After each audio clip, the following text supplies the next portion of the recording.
স্বামীর ইনকাম থাকা মানে শ্বশুর বাড়িতে ভালো বৌমা হয়ে থাকা। যেই ছেলে যত বেশি কামায় সেই ছেলের বড় তত বেশি কদর। সো হ্যালো এভরিওয়ান, আসসালামু আলাইকুম। আশা করি সবাই ভালো আছেন। আলহামদুলিল্লাহ, আপনাদের ভালোবাসা ও দোয়ায় আমিও ভালো আছি আলহামদুলিল্লাহ। টুকটুক করে আমরা রোজাগুলো শেষই করে ফেললাম। আজ 30 রোজা চলতেছে।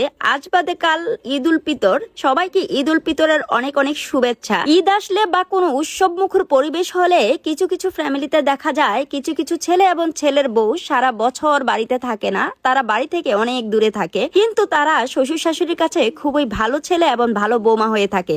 আর সারা জীবন এবং সারা বছর যেই ছেলে এবং ছেলের বউ বাড়িতে থাকে তাদের কত তেমন আর থাকে না। আপনারা একটু খেয়াল করে দেখবেন আপনাদের চারপাশে এবং আপনাদের পরিবারেই এরকম অহরহ ঘটনাই ঘটে। কারণ আপনাদের পরিবারে এবং চারপাশে এমন অনেক ফ্যামিলিতেই আছে, ছেলে হয়তো বা প্রবাসে থাকে, ছেলের বউ শহরে কোনো বাসা নিয়ে একাই থাকে। দেখা যায় বছরে 2টা ঈদেই শ্বশুর শাশুড়ির কাছে আসে, আর যখন আসে কিছু শপিং বা কিছু কেনাকাটা করে নিয়ে আসে তাদের জন্য। তখন যে শ্বশুর শাশুড়ি কি যে আনন্দ পায় আর খুব খুশি হয়ে যায়।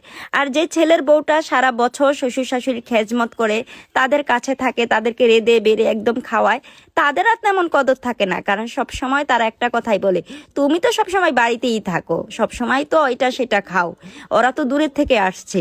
তখন ওদেরকে মা মা করে একদম পাগল হয়ে যায়, কি খাবা, কি রান্না করব, মানে এরকম একটা হুল্লুর অবস্থা হয়ে পড়ে। তাই তো বলি, যেই ছেলের ইনকাম বেশি সেই ছেলের বোর কদরও বেশি, আর যার টাকা নেই সেই ছেলের বোর তেমন আর ভালোবাসাও থাকে না।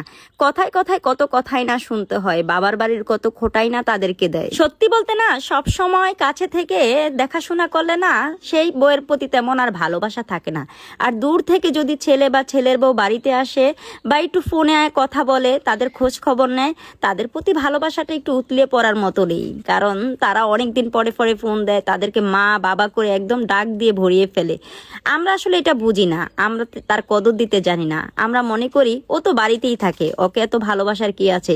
কিন্তু আমরা এটা বুঝি না, দিন শেষে আমার যে বাড়িতে থাকা বউটাই সেই আমার দেখাশোনা করতেছে, আমাকে ভালোবাসতেছে। তাই আমি মন থেকে সব সময় সব আপুদের উদ্দেশ্যে একটা কথাই বলি, সামান্যতম হলো না নিজের একটা ইনকাম থাকা দরকার। কথায় কথায় যেন স্বামীর কাছে হাত না পাততে হয়।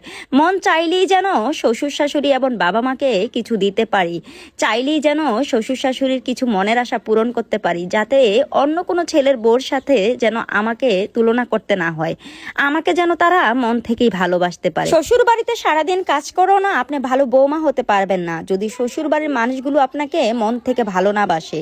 শ্বশুর বাড়ির মানুষগুলো আপনাকে যখন মন থেকে ভালোবাসবে তখন আপনি কাজ কম করলো না আপনার কাছে খুব ভালো লাগবে। গ্রামের পরিবেশ বলে কথা, আমার ভিডিওতে খুবই নয়েজ যেতে পারে, প্লিজ ইগনোর করবেন। সবাই আমাকে ভালোবাসবেন, আপনাদের প্রতি অনেক অনেক ভালোবাসা রইল।